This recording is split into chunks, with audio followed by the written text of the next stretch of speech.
¿ok? El día de hoy vamos a hablar del criminodiagnóstico, sus conceptos y sus componentes.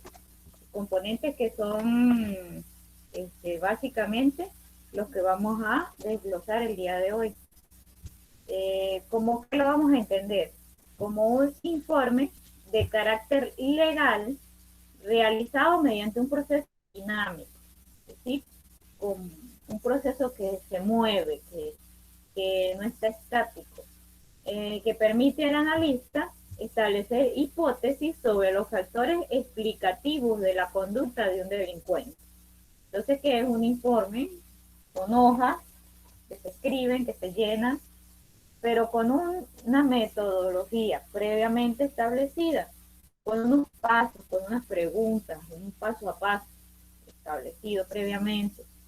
No es una evaluación estática, pues va modificándose conforme se van desvelando los rasgos de comportamiento, trastornos de la personalidad, entorno cultural, familiar, sociodemográfico, características del delito, el nivel de planificación en el mismo, la relación entre la víctima y el victimario, etcétera. Entonces, un documento de carácter legal. ¿Por qué? Porque es en muchas o en varias de las ocasiones solicitado por un juez, por el fiscal, sobre todo, o sea, al final el que da la aprobación de que se realice es el juez, pero la solicitud la puede realizar algunos de los abogados que son partes en el caso para, acá en Venezuela eso se llama prueba para mejor proveer. Cuando se dice prueba para mejor proveer, es que es un instrumento que le va a permitir al juez tomar una decisión mucho más ajustada a derecho, es decir, ajustada a lo que necesita ese privado de libertad, a lo que es más adaptado al caso en estudio. El día de hoy pues vamos a trabajar con una guía muy, muy bonita porque está resumida, está ya aplicada netamente a la criminología, realizada por un profesor de hecho mexicano, se llama José Luis Prieto Montes, quien en el 2012 pues realizó esta guía de cómo realizar un criminodiagnóstico o el diagnóstico clínico. Él es coordinador académico de la Escuela de Criminología y Psicología Criminológica del Claustro Universitario de Chihuahua. Entonces yo lo que hice fue estructurar esa guía con unas diapositivas muy bonitas también, con imágenes y más didáctica para que ustedes pues, podamos, todos en conjunto, podamos aprender algo nuevo el día de hoy. Entonces, ¿qué es el equipo multidisciplinario? ¿Quiénes son los que trabajan en ese diagnóstico, en esa atención al privado de libertad? ¿Quiénes son? Entonces, acá tienen. Para elaborar el examen correspondiente por el criminólogo clínico, él debe trabajar en conjunto con otros peritos. Esos otros peritos serán los psicólogos, los pedagogos, los sociólogos, los médicos o cualquier otro experto que se requiera. Ya vamos a ver más adelante de qué otros expertos les estoy hablando. Eh, entonces todo es como un rompecabezas, se va a unir. Vamos a imaginarnos que la piecita del centro es la opinión del criminólogo, pero el ovillo no se puede armar sin la opinión de estos otros que complementan, mejoran y profundizan el diagnóstico del sujeto. Tenemos acá que qué se hace en ese informe, profe. Bueno, en ese informe se describe, se clasifica y se explica al delincuente como también su conducta. En este diagnóstico utilizan estos elementos: la existencia de egocentrismo, la labilidad afectiva, la agresividad, la indiferencia afectiva y otros conceptos como la intimibilidad, la inadaptación, la adaptación, la eficacia, el desarrollo psicológico, si hay deficiencias intelectuales, si hay psicosis o neurosis, si el sujeto en sí practica alguna actividad laboral intramuros, si al contrario viene de un proceso de vagancia, de mendicidad, cómo eran sus formas de diversión, etcétera. En ese instrumento se detectan diversos asuntos. Me imagino que allá también lo tienen. Crimen Investigation. Y este es el caso con el que estuvimos trabajando en la última clase, o sea, o con el del que les estuve hablando, lo vimos en video, y hoy lo traje leído para que pongamos pues todos al día. Eh, Alexander, ¿me puedes ayudar a leer allí un pedacito? Empiezo en donde dice en la década de los 90. Ahí, ajá. Ok. En la década de los 90, tras 2 años de persecución, la policía colombiana dio por fin caza a la bestia, un asesino en serie que dejaba decenas de niños muertos a su paso. Luis Garavito confesó haber atacado a 172 niños. Su historia es bien conocida gracias al testimonio que dio durante su juicio. En él se evidencia el doloroso surgimiento de una mente criminal. Sigo, maestro. Sí, sí, por Ok. favor. El abuso, una huella indeleble. Luis Garavito Cubillos nació el 25 de enero de 1953. Durante su infancia temprana, su pueblo quedó inmerso en los enfrentamientos entre las guerrillas y el ejército, por lo que su familia se vio obligada a emigrar. Su paso por la escuela no fue fácil. Era un niño introvertido e irritable, objeto objeto recurrente de las burlas de sus compañeros, y tampoco contaba con la simpatía de los profesores. Abandonó los estudios a los 10 años.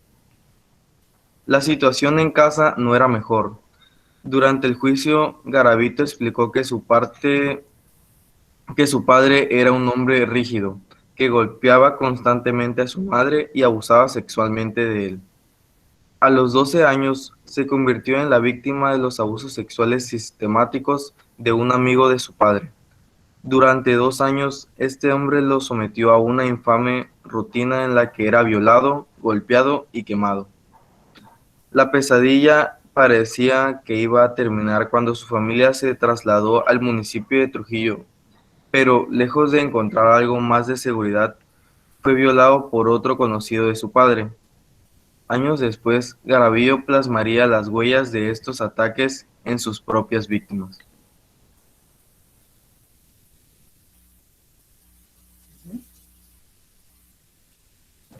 Sigo, maestro. Sí, sí. Ok. Las primeras víctimas. Antes de cumplir los 18 años, fue detenido por la policía al intentar abusar de un niño. Fue liberado rápidamente, pero su padre lo echó de casa. Garavito, Garavito comenzó entonces una vida errante. Tenía un carácter violento y depresivo, que le dificultaba permanecer en un trabajo. Intentó tener pareja, pero no se sentía atraído por las mujeres, lo que según su propio testimonio, le generaba gran frustración. A los 23 años acudió por primera vez al psiquiatra. Fue diagnosticado con depresión y no recibió tratamiento. Ese mismo año empezó a violar niños. Fue así como descubrió que obtenía placer de la sodomía infantil. Entre 1980 y 1993 fue miembro de Alcohólicos Anónimos y fue internado varias veces en hospitales psiquiátricos. A pesar de ello, siguió violando y torturando a decenas de niños. Vean allí, gracias. Vean allí cómo dicen, tenía un carácter violento y depresivo que le dificultaba permanecer en un trabajo. Uno de los elementos que se estudió como parte de la personalidad criminal es lo de la habilidad emocional, son inestables. También en cuanto a trabajo y también, por ejemplo, en cuanto a pareja. Dice, intentó tener pareja, pero no se sentía atraído por las mujeres, entonces son personas que no tienen una estabilidad, ni siquiera en sus gustos, ni siquiera en su área laboral, y es parte de eso. También dice que en la escuela pues era violento, irritable, y entonces no lograba la simpatía con los profesores ni con los compañeros. Entonces, ¿por qué quiero que lo vayamos viendo así, con un ejemplo, pues, porque es más fácil entender eh, estas características que tenemos acá, la existencia de egocentrismo, la labilidad afectiva, la agresividad, la indiferencia afectiva, son más fáciles de entender cuando las vemos reflejadas en un caso en específico. Eh, no sé si recuerdan que también veíamos que hay unos factores externos y unos factores internos. Y dentro de los externos estaba consumo de alguna sustancia. Acá también se cumple. Dice acá que estaba en Alcohólicos Anónimos, por acá dice, fue miembro de Alcohólicos Anónimos, internado incluso varias veces para dejar el vicio. Entonces, ¿qué sucede? Elementos como el crimen diagnóstico o este instrumento que se le aplica a los privados de libertad ya se realizan o surgen después de un conjunto de investigaciones de comparar que un 90% cumple el mismo patrón, el mismo perfil que se repite. Entonces, en base a eso, los investigadores generaron un instrumento tipo encuesta, ¿sí? Para que me entiendan más fácilmente, donde se preguntan aspectos relacionados con esto, que si fue víctima de abuso sexual cuando niño, que si su padre consumía alcohol, que si... Entonces, este conjunto de elementos se estudian para realizar el diagnóstico del criminal. Bueno, al final él tiene una... Ahorita les dejo el link de todas maneras para el que no lo ha visto, de la entrevista que compartimos el día viernes, eh, donde él mismo cuenta, ¿no?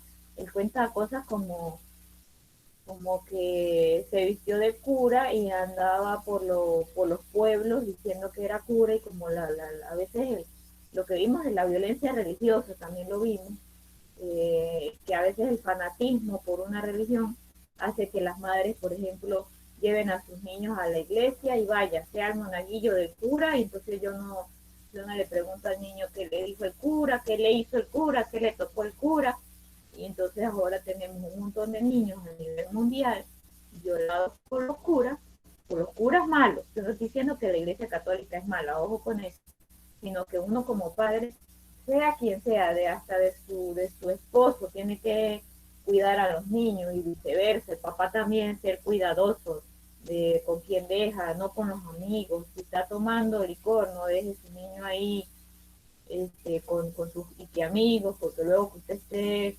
desmayado, ya ha ido de tanto licor, luego sus amigos pueden violar a su niño, o sea, son cosas que uno como criminólogo sabe y debe verlo objetivamente, nunca por decir se pongan obtusos como lo puede hacer alguien que no sepa de todo esto, ¿no? Siempre hay alguien que, una abuelita o alguien así que te puede decir, no, los curas son lo máximo, esos no pecan, ¿no? Claro que sí, todos los seres humanos tenemos como esos dos polos ahí, positivo y negativo en nuestra cabeza. Entonces, en base a toda esta historia, incluso él después en la entrevista dice que un día hizo un pacto con el diablo para que le diera poder. Recuerdan también, entonces hablamos de que la violencia lo que busca es poder y dominio, es diferente de la agresividad que lo que busca es herir. Entonces él tiene todos los elementos, tiene violencia, tiene agresividad, tiene la habilidad afectiva, egocentrismo también lo analizamos, que dice la clase que cuando una persona en menos de un minuto dice 5 veces yo, es uno de los elementos que podemos tomar en cuenta para decir que la persona es egocéntrica.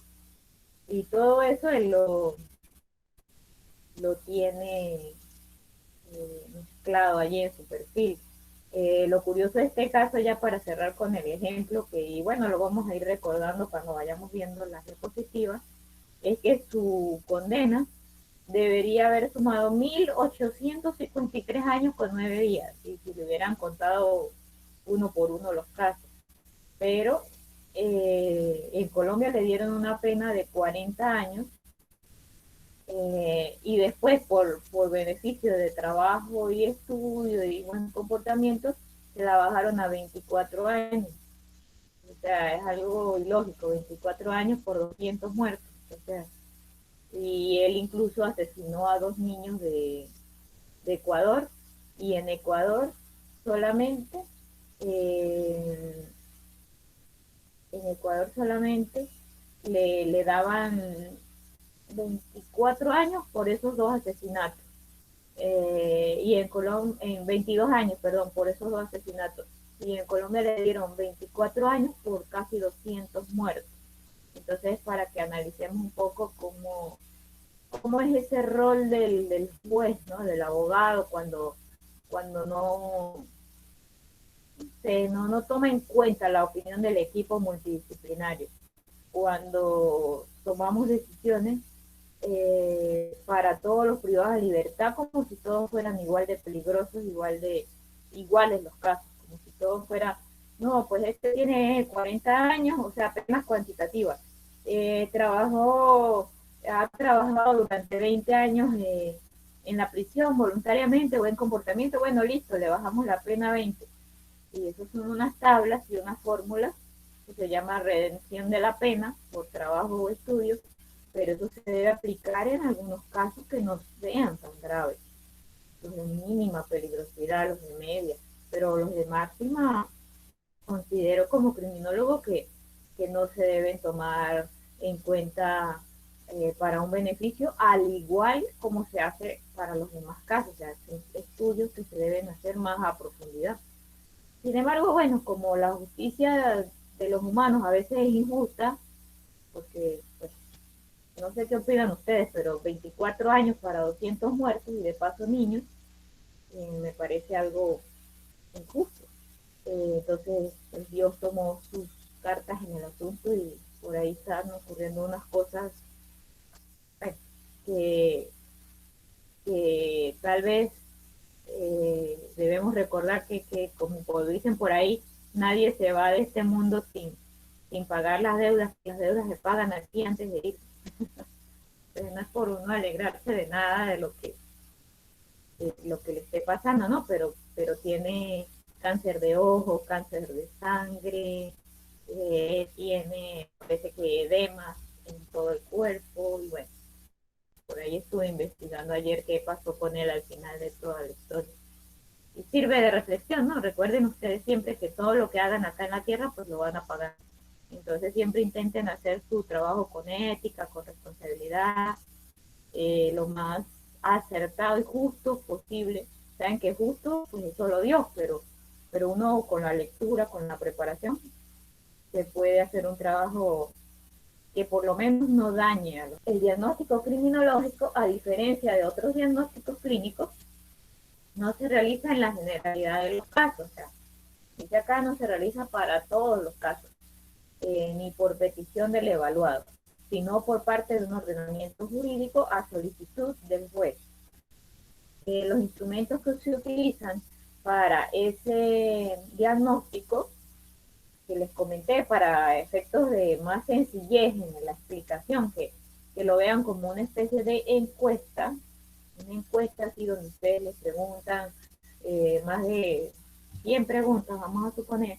Entonces, estos instrumentos están diseñados por unos científicos y los más utilizados ahorita, recientemente, porque esto con los años pues, va evolucionando. Tenemos el HCR20, que es este, Guía para la Valoración de Comportamientos Violentos, y está el PCLR, que es la Escala de Evaluación de Psicopatías. Estos dos instrumentos se utilizan de forma estándar para realizar pronósticos de peligrosidad en institutos carcelarios y en clínicas forenses. ¿Cuáles son los componentes, profe, de ese análisis clínico criminológico?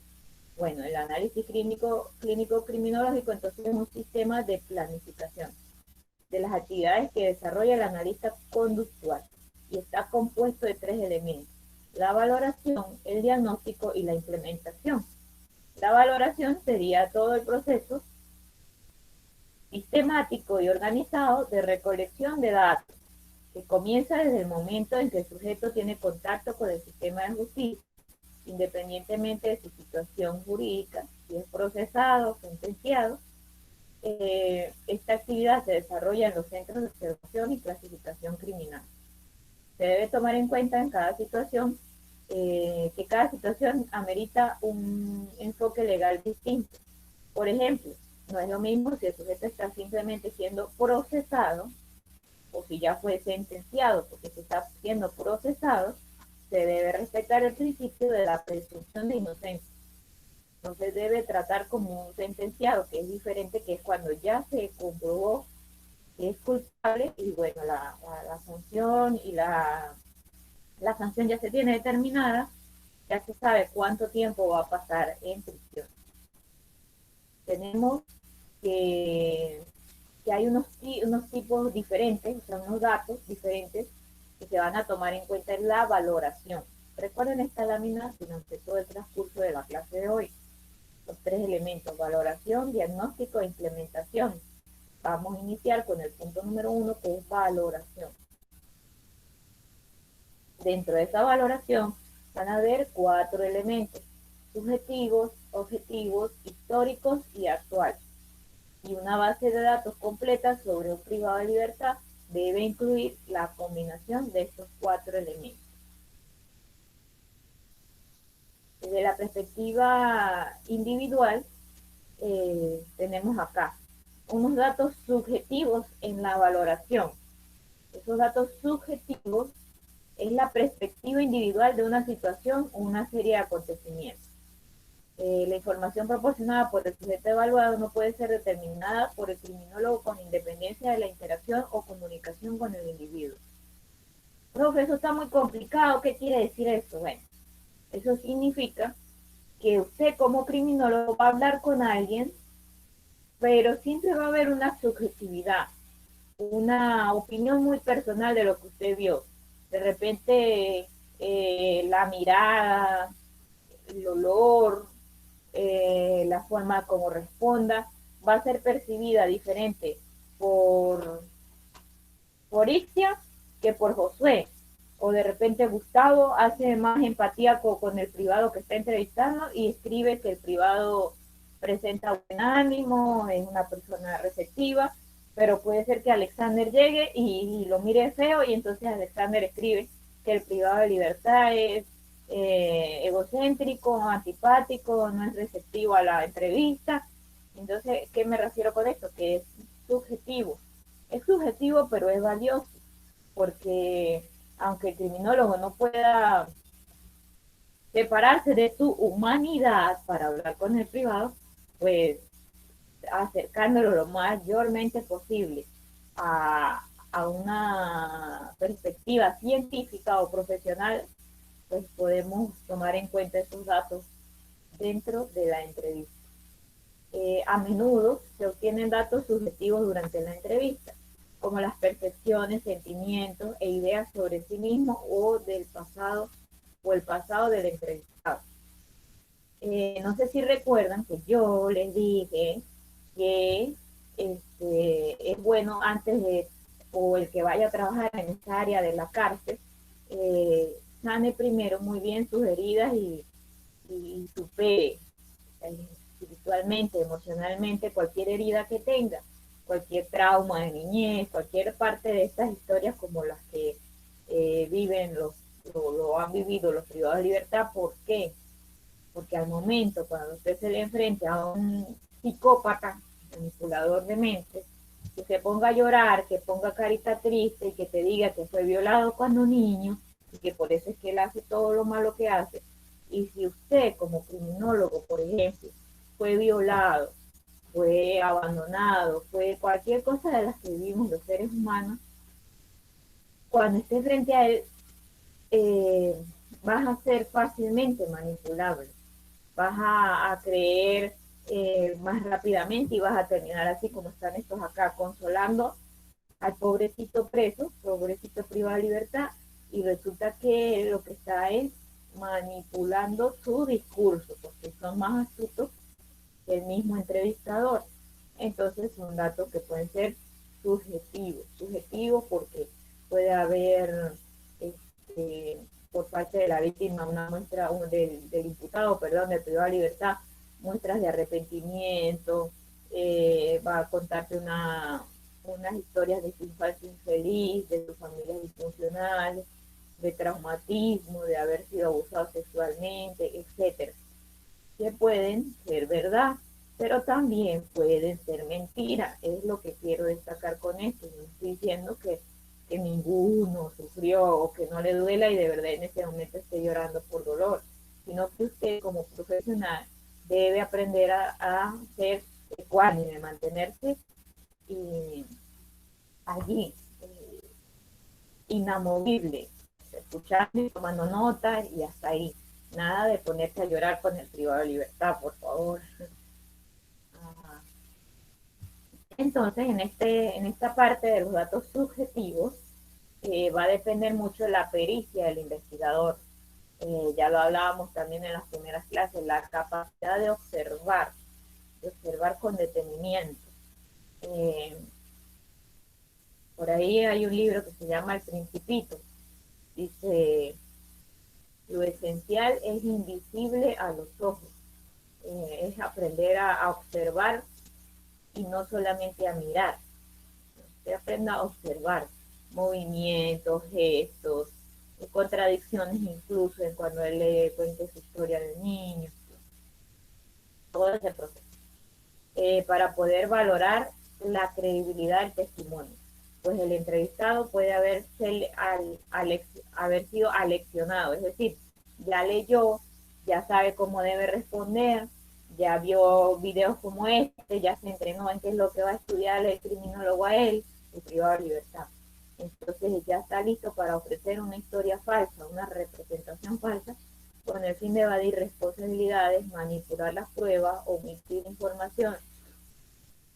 Y al final todo esto va a influir en que la opinión del experto va a estar tergiversada, va a estar dañada, va a estar errada, porque el privado de libertad ya estaba más entrenado que el mismo criminólogo en cuanto a estos instrumentos que se aplican.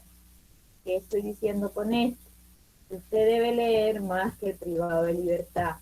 Usted debe capacitarse mucho más que el privado de libertad en cuanto a estos diagnósticos, porque si se consigue con alguien que sea como lo vimos en el video de la entrevista del viernes, que les invito a verla, que no la ha visto, que cuando Garavito está muy emocionado contando que yo fui maltratado y ve, yo por eso fui malo, y yo no sé qué.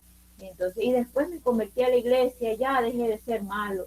Entonces llega el periodista y abre un libro de psiquiatría y dice, eh, el psicópata o la persona que tiene trastorno de la personalidad antisocial tiende a decir que se convirtió en una religión, tiende a decir que simplemente está vengándose de la sociedad por el daño que sufrió cuando niño.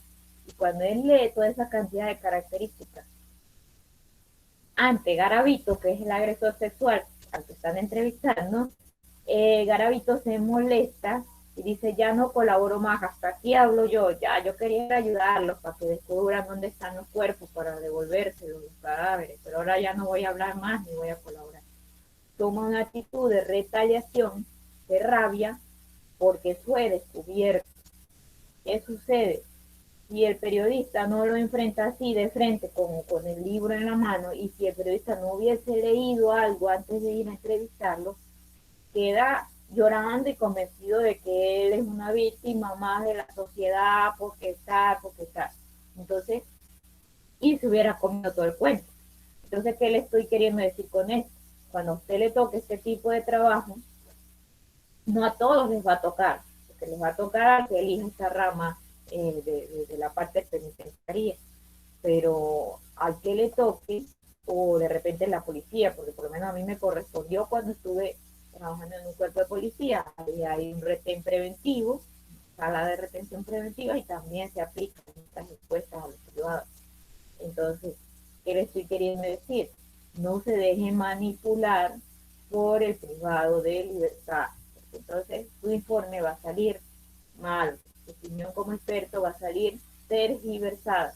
Tal vez por esa facilidad en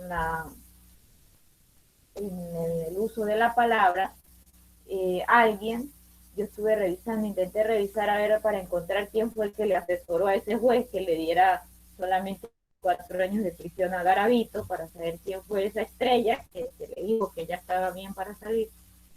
Y por ahí encontré unos datos de que sí fue evaluado, efectivamente. Entonces, pudiera uno, ¿no?, especulando aquí, pensar de que esa persona que lo evaluó simplemente fue manipulada por él, por su verbo, por su agilidad para que le creyeran. Entonces, eso es lo importante de estar bien preparado antes de hacer este trabajo. O sea, este trabajo no es para cualquiera, también les digo eso y se los aconsejo. La información proporcionada por otras fuentes distintas al evaluado también forman datos subjetivos dentro de la valoración, como la familia, los abogados, los miembros del equipo técnico interdisciplinario. Puede ser también subjetiva si se basa en la opinión de cada uno, en lugar de estar basada en hechos verificables. Hasta el abogado puede dar una opinión subjetiva. El fiscal de repente se le ablanda el corazón y ya no lo va a querer acusar como debería, porque cuando habló con el privado pues lo convenció de que él no ha hecho nada malo. Incluso este asesino con el que estamos trabajando el tema dice que, que a él lo acusaron injustamente de las violaciones de esos 200 niños, que él solamente los asesinó, que él no los violaba. Lo cual pues se contradice con los testimonios de unas víctimas, de la última víctima, mejor dicho, que se logró escapar.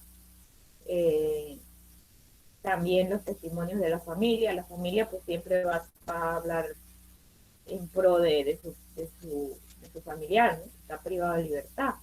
Son cosas que pueden ser subjetivas, también pueden ser realidades, pero lo más normal es que sea influenciado por el cariño, por el apego, por distintas cosas. También el abogado puede hablar malísimo de él, si es el abogado acusador, porque al abogado le están pagando para hacer eso, entonces hay dinero de por medio. Así como puede ser uno que crea que el privado es muy bueno, también puede ser uno que diga que es malísimo y merece la peor sanción, simplemente porque le están pagando. Entonces, ¿qué pasa con estos datos subjetivos? Pues pueden no ser tan reales. Sin embargo, son necesarios para la valoración escribir esa parte allí de su opinión. Así sea subjetiva, pues es necesaria la opinión de los familiares, la opinión de los abogados, de los otros miembros del equipo técnico, porque con todas esas pues se logra hacer como un estándar, una media de la opinión sobre el privado. Pero ya vamos a dejar esto subjetivo y nos vamos ya para la parte más objetiva. En esta parte objetiva es la información observable y mensurable. Mensurable es medible. Habitualmente esta información se obtiene a través de los sentidos: vista, olfato, oído y tacto. Por ejemplo, la descripción física, el aliño o arreglo personal, las cicatrices o tatuajes, la orientación en tiempo, espacio y el lenguaje, la coordinación motora, el aliento etílico o el consumo o el olor a alguna sustancia química, entre otros. Entonces ahí los gestos, las actitudes, las descripciones físicas, todo va a ser observable. Ahí sí es diferente, ahí es observable, se puede oler, se puede ver. Ahí es, el criminólogo debe activar muy bien sus sentidos: vista, olfato, oído, tacto, todo, para poder hacer una descripción física del privado de libertad. Dentro de los otros, además de la descripción física, otros datos objetivos más relevantes son todos aquellos documentos que integran el expediente jurídico, dictámenes periciales que ofrecen información sobre el desarrollo de los hechos imputados al sujeto para ser contrastado o verificado con la narrativa que ofrece una entrevista. No sé si recuerdan, en las primeras clases les decía, antes de ir a la entrevista cara a cara, el criminólogo debe revisar el expediente del caso, porque si no lo revisa, entonces ¿qué es lo que va a ir a contrastar allá con la entrevista? Y lo va a comparar con qué. Usted no ha leído todavía qué es lo que dice el expediente. Entonces, esos documentos, que serían los dictámenes periciales, es necesario revisarlos antes e incluso tenerlos a la mano para el momento de la conversación. También revisar los otros documentos del expediente, como los certificados de estudio, constancias de trabajo intrapenitenciario, algunos le dicen intrapenitenciario, otros le dicen intramuro, es decir, el trabajo realizado dentro de la prisión. Diplomas o reconocimiento por asistencia a talleres, reportes del personal de trabajo social, educativo y de custodia, valoraciones médicas, psicológicas, psiquiátricas,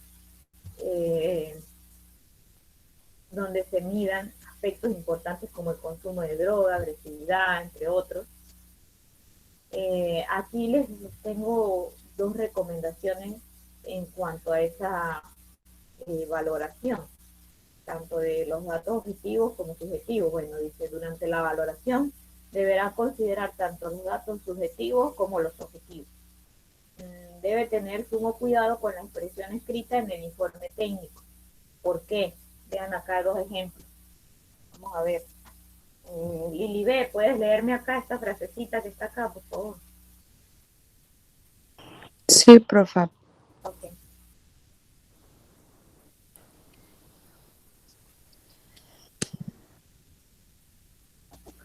Durante la valoración deberá No, aquí considerar abajo. Aquí donde la de dice abajo. Ajá, las dos pequeñitas. El sujeto fue agredido sexualmente a la edad de 12 años. Refiere a haber sido agredido sexualmente a la edad de 12 años. Ok. Espero que vean allí la diferencia. En la primera estoy afirmando que el sujeto fue agredido a los 12 años. Es diferente que usted como criminólogo cuando haga el informe escribe, refiere, o sea, manifiesta, espera haber sido agredido sexualmente a los 12 años.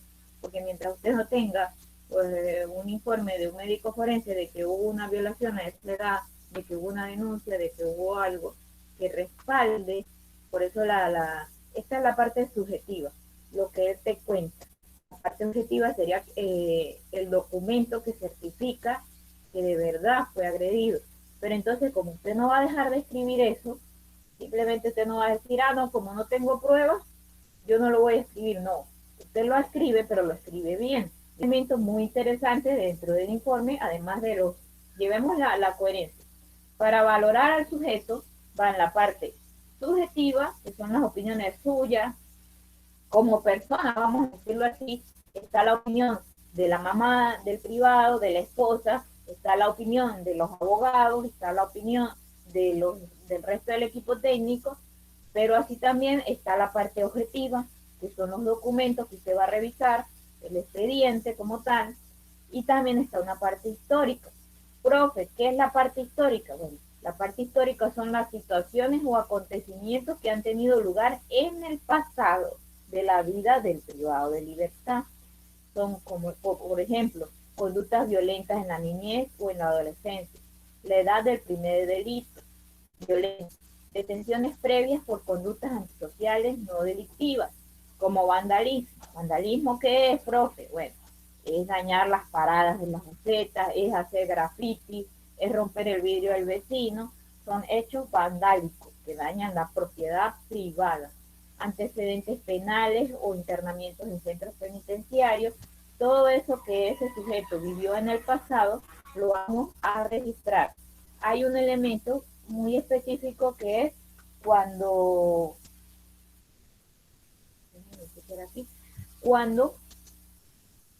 el infractor es un adolescente. Allí hay otros elementos que se le agregan para el análisis.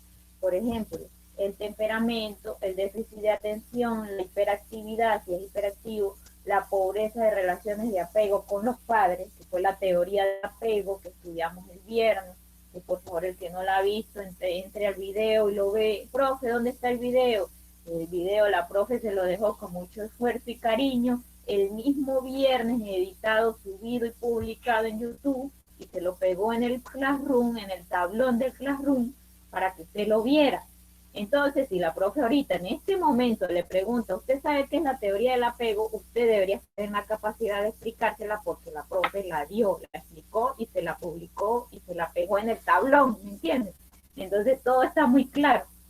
Además, en los adolescentes se debe analizar la presencia a muy baja edad de conductas agresivas crónicas en el niño, la agresividad en niños pequeñitos, es decir, se debe analizar, sobre todo si hay estudios de un psicólogo y un psiquiatra que lo chequeó cuando pequeño, se debe buscar ese informe. Supervisión parental débil, a veces hay una denuncia hay un expediente en los bomberos de una visita, de una inspección que hicieron un día a una casa que se estaba incendiando, por ejemplo, y había un niño ahí solo y se chequeó con los vecinos, dice el informe de los bomberos, por ejemplo, y los vecinos manifiestan que en esa casa nunca hay adultos, sino que siempre está el niño solo. Ejemplo, ¿ven? Entonces pueden buscar en los bomberos, en el Instituto de Derechos del Niño, Niña, Adolescente, en cualquier lado información que te sirva para validar eso que el niño o el joven te está comentando. Disciplina inconsistente aplicada por los padres, cuando la mamá dice una cosa, el papá dice otra, y bueno, entonces al final el adolescente termina haciendo lo que le da la gana. Otro factor agravante es la presencia en uno de los dos padres o en los dos de problemas importantes de salud mental o de abuso de alcohol y drogas. Cuando los padres tienden a esa adicción, se agrava más la situación con respecto a que el adolescente se convierta en un infractor.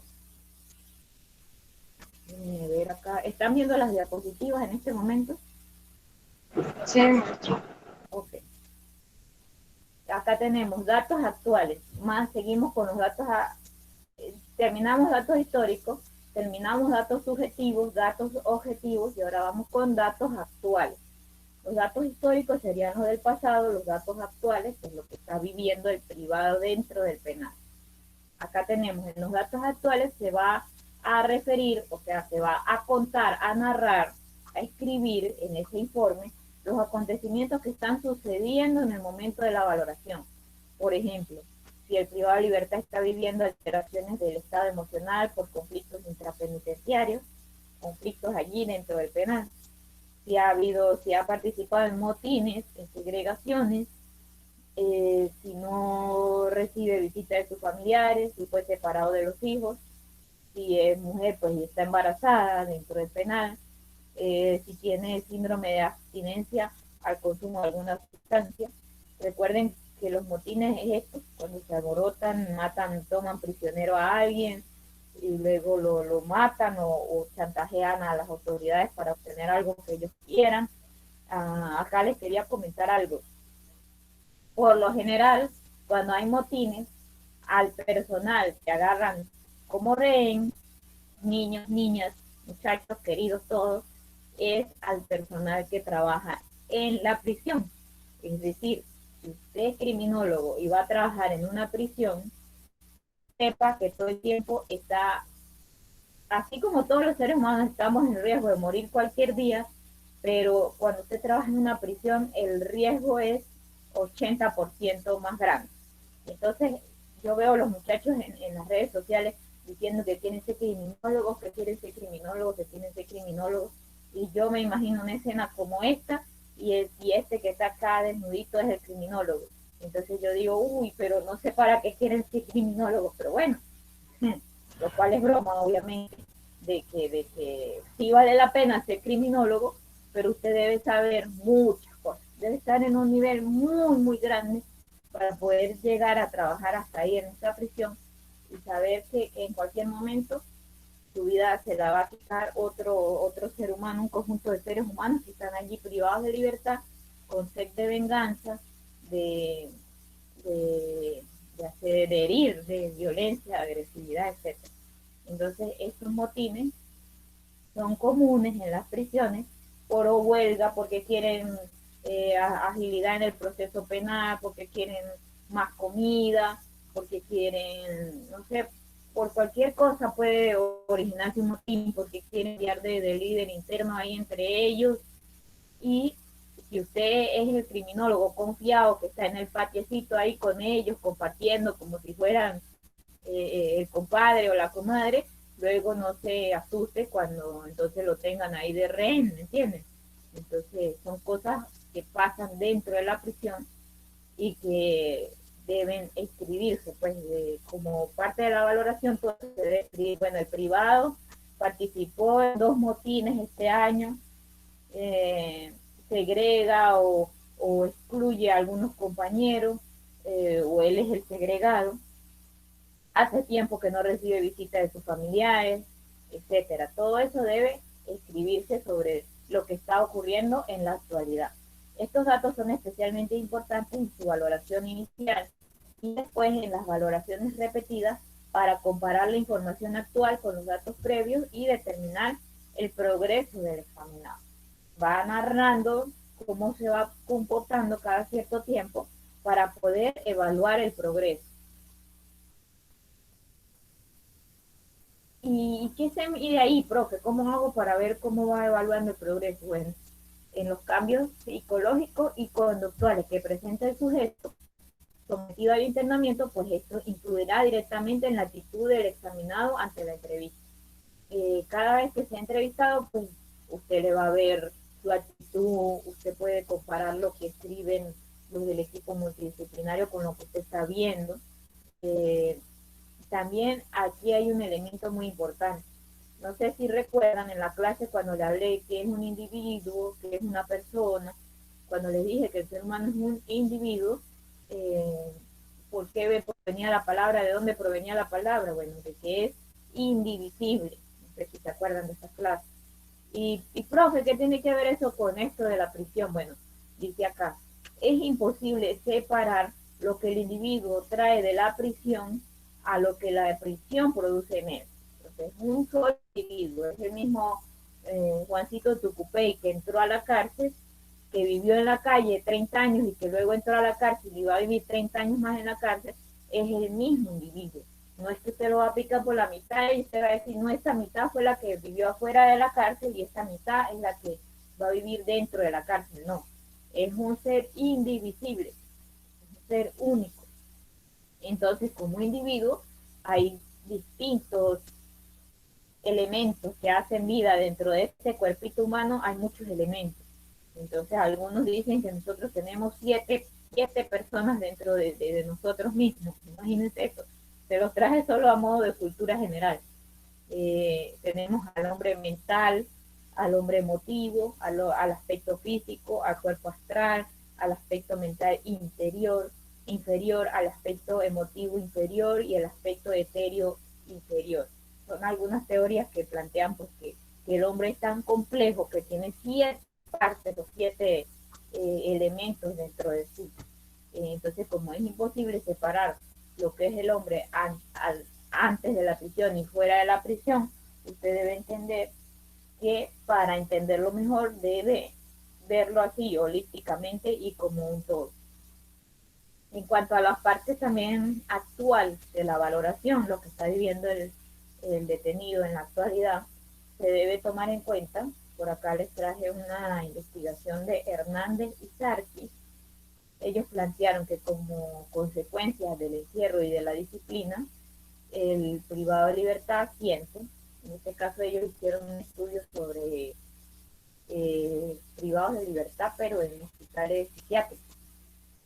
Sin embargo, se aplica de igual manera porque dicen que la persona sufre una pérdida del mundo civil, ya no pueden estar más en las calles, ¿no?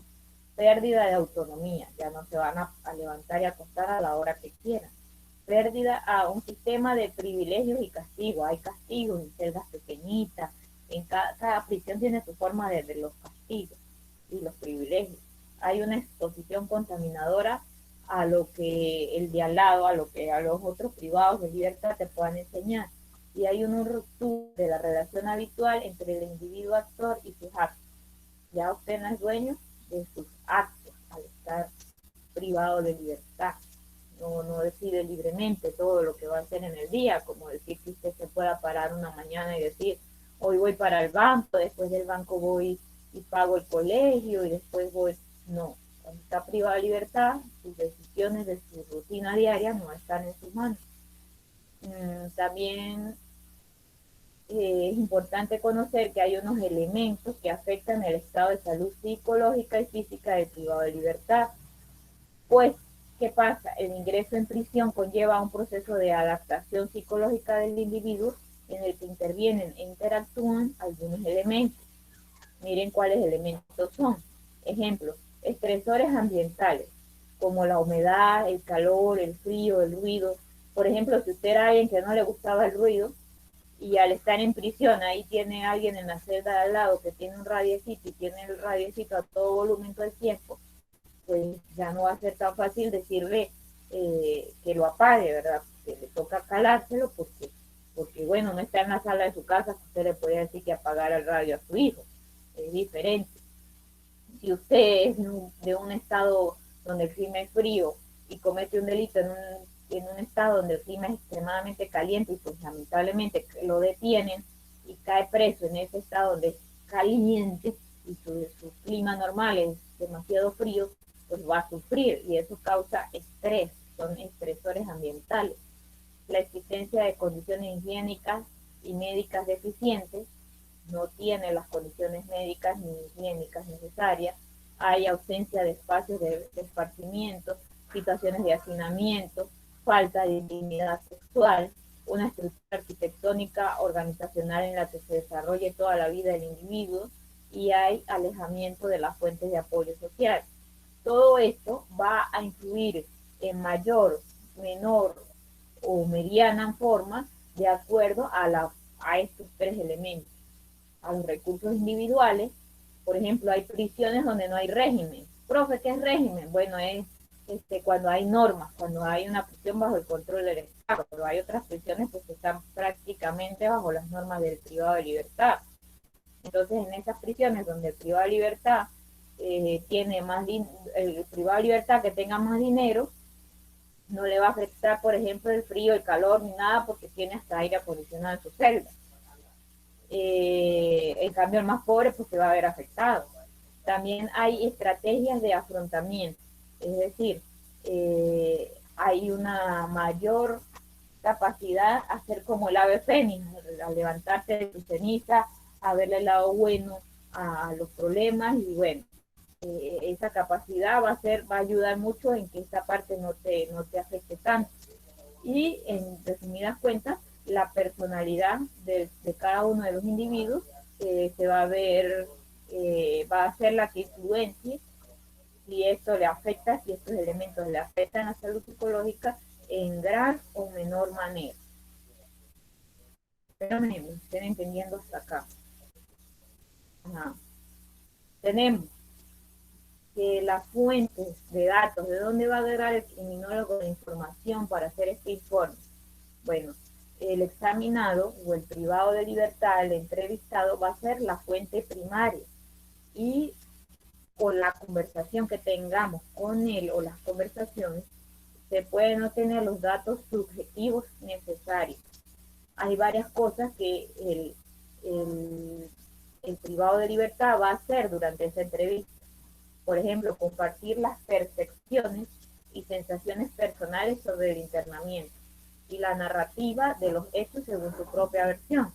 Es el momento donde el privado de libertad va a contar o a narrar cómo fueron los hechos según su versión. Es una parte muy valiosa porque en este momento se pueden descubrir algunas cosas que tal vez después desconoce y que puedan ser verdad y que pueda ser que usted las escuche, las escriba y posteriormente las logre comprobar consiguiendo algún documento legal que valide dicha información. También durante esta entrevista directamente con el privado de libertad se pueden identificar problemas concretos como las adicciones a alguna droga, como la pertenencia a un grupo delictivo que está distribuido en el centro penitenciario, bandas rivales o enemigos jurados.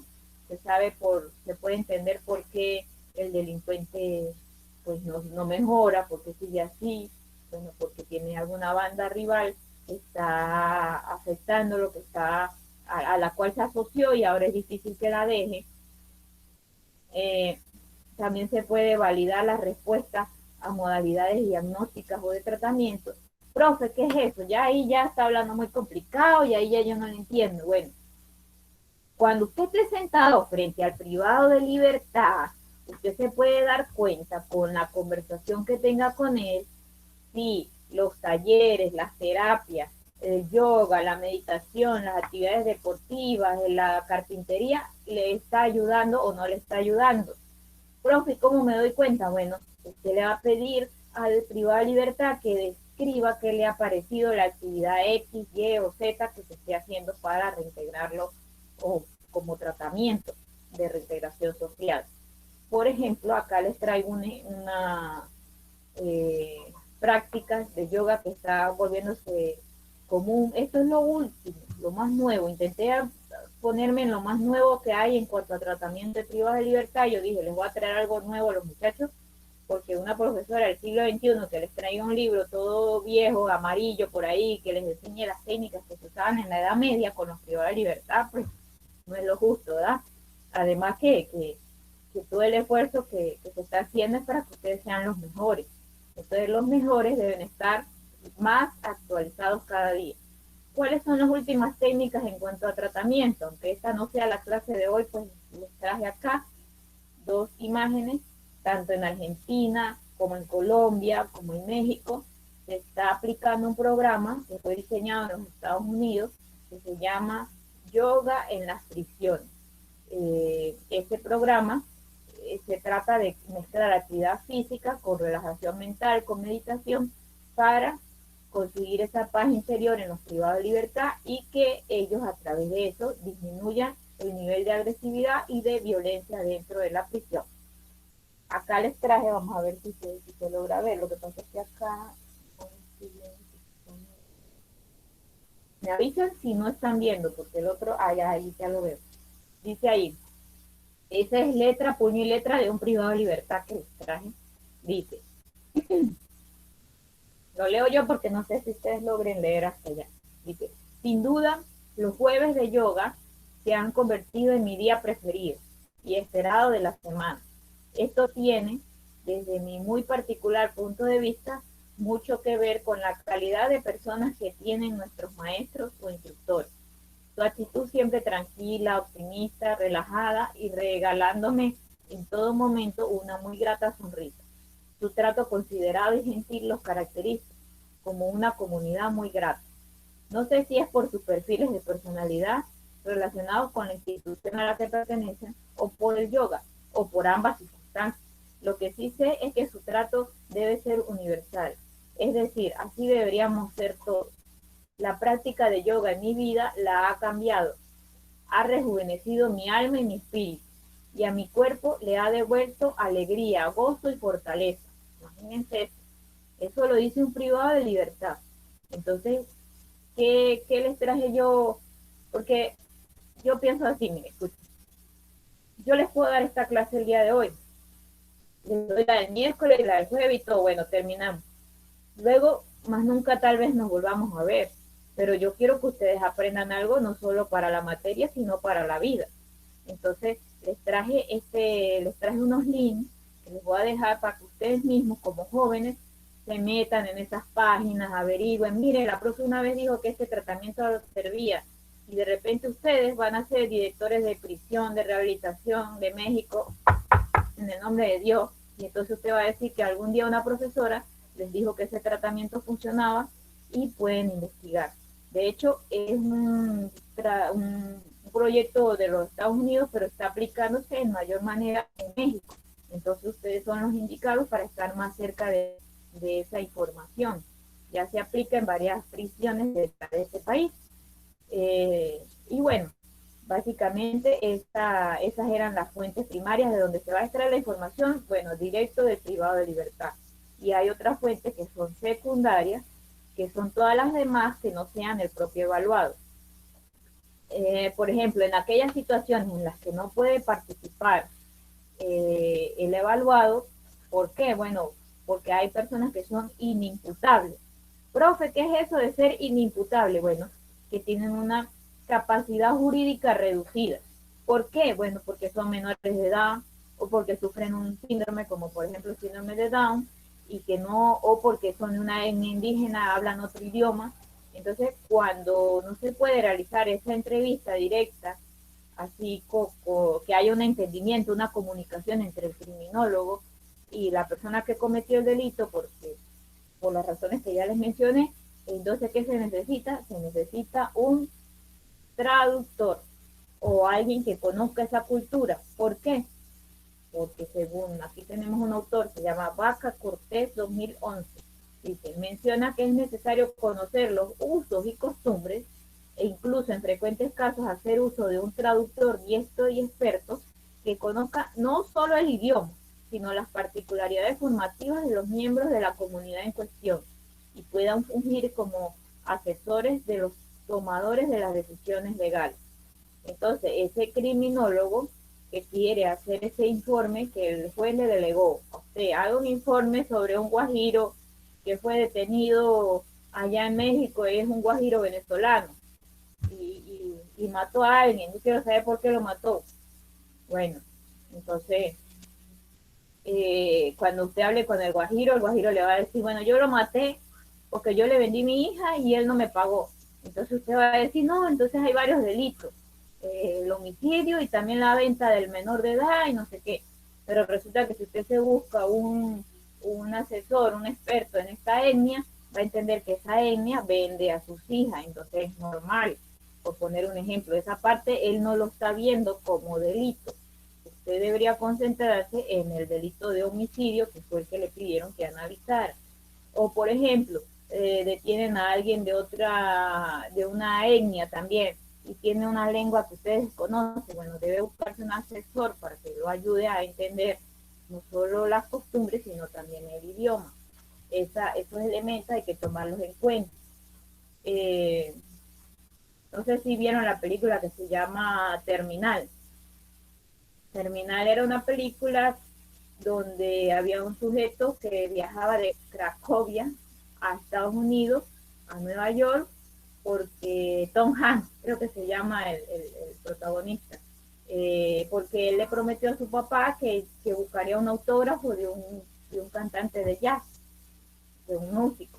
Y resulta que su avión se declaró la guerra, se cerró la frontera con Cracovia y él le toca vivir allí. Nadie lo entendía de qué era lo que estaba sucediendo, de qué era lo que, porque él no se quería ir y devolverse para su país, hasta que buscaron un traductor y hasta que él fue aprendiendo el idioma, pasó creo que un año ahí encerrado en el aeropuerto y lograron entrevistarlo y que él dijera que era lo que quería, que era lo que iba a hacer. Bueno, más o menos a eso me refiero, a que el evaluador, que en este caso va a ser el criminólogo, debe asesorarse sobre la cultura, sobre las costumbres de esas personas. ¿Sí?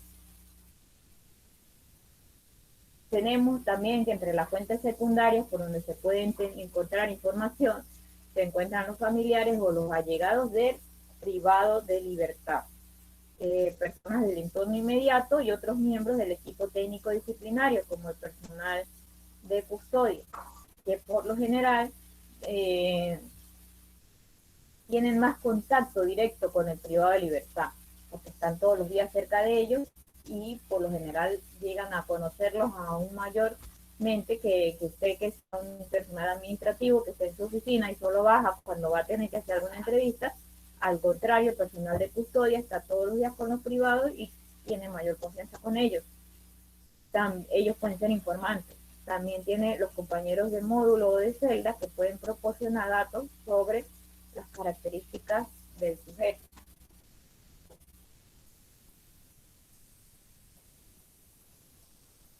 Un ejemplo del valor de las fuentes secundarias es cuando los compañeros de internamiento manifiestan quejas del examinado, ya sea por su conducta en el internamiento, como agresividad, tendencias sexuales entre la prisión, pues debido a su encierro y a la abstinencia sexual a la que están sometidos, por lo ocurre comúnmente que un privado se convierte en violador de sus compañeros y pues sea el maltratador, y entonces conversando con sus compañeros puede obtenerse alguna información sobre ese comportamiento inadecuado del privado de libertad. También puede haber hostigamiento de él hacia los demás o viceversa, y cambios radicales en el estado de ánimo que te lo pudiesen informar los compañeros de prisión. Hay algo muy importante en cuanto a las fuentes de datos o a los datos que van a ser escritos o recabados, es que se debe evitar información insuficiente, que sea muy poca y que llegue a formular conclusiones falsas, pero también se debe evitar, a su vez, acumular hechos innecesarios que provoquen confusiones y alarguen inútilmente la indagación. ¿Qué quiere decir eso, profe? Bueno, que usted no va a recabar ni muy poquita información, ni exagerada información, que a lo mejor hay por allá algunos datos que no tienen relevancia, y usted se enfrascó en buscar y buscar más información, pero de repente se termina desviando y no busca la información que realmente se necesita. Al final, al tener un informe así súper largo, el juez no va a leer todo eso, y entonces tal vez había algo allí importante de destacar y usted no lo hizo, usted no lo destacó, y entonces el hombre queda en prisión por muchos más años cuando no lo merecía. A eso me refiero. Bueno, vamos a regresar un momentito.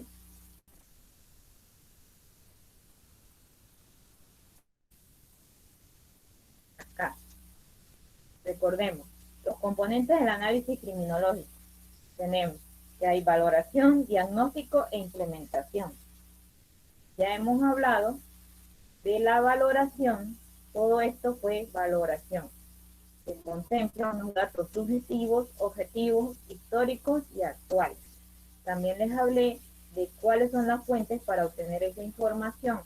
Ahora vamos con diagnóstico e implementación, que serían las dos partecitas últimas de ese análisis criminológico, y con esas dos culminamos.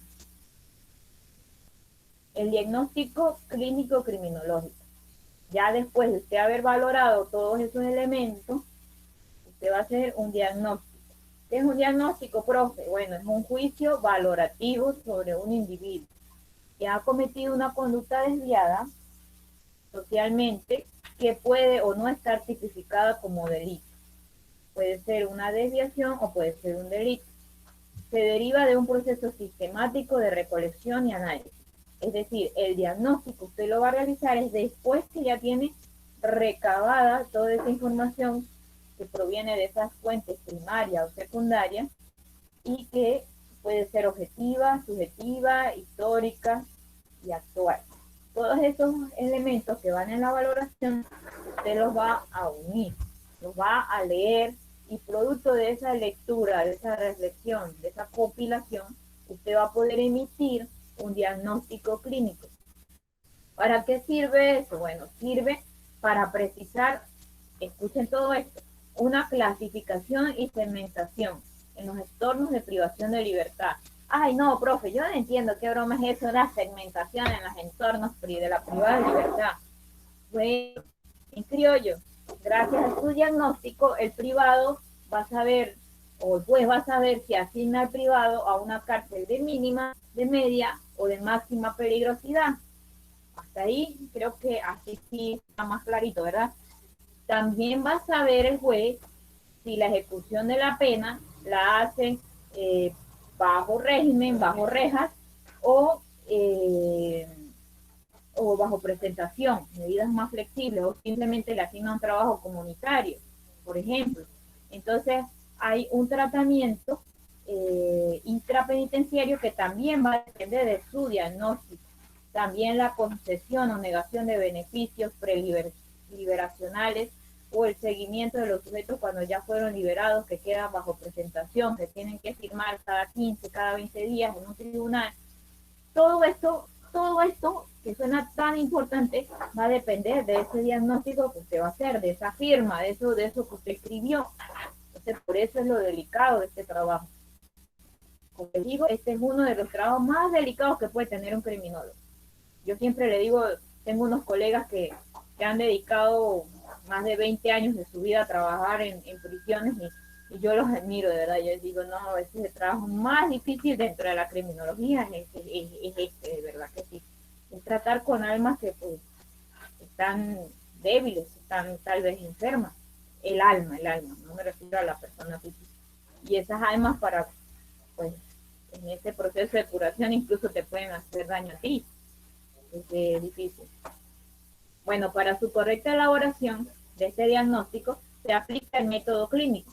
Profe, ¿qué es clínico? Cónchale, se los dije desde las 3 primeras clases, que individualizamos, que trabajamos con un solo sujeto, con una mente, con una historia.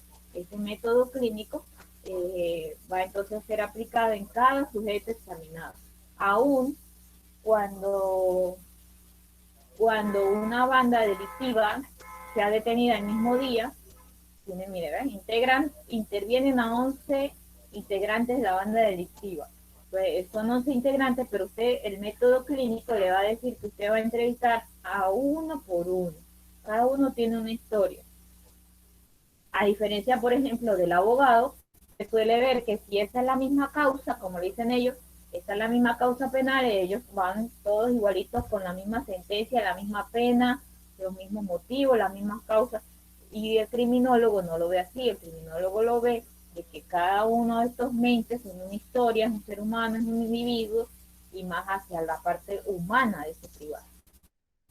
El criminólogo, más o menos lo que les estoy diciendo, debe ser consciente que al hacer una evaluación se encuentra en cada caso ante una situación particular y peculiar, no vista previamente. Es decir, cuando usted llega de primer momento a hablar con alguien, nadie más ha hablado con él, nadie más ha intentado tocar las fibras de su vida, usted lo va a hacer y por lo tanto esa persona está confiando en usted para que haga un juicio clínico certero, un juicio particular, individualizado, con certeza, que permita analizar las situaciones nuevas, lo que se está viviendo en el momento, ese delincuente, ese delito, esa víctima, todo el hecho que estaba acabando de ocurrir. Bueno, debe hacerlo con creatividad, con audacia en las preguntas, pero también con prudencia y con rigor para establecer buenas conclusiones.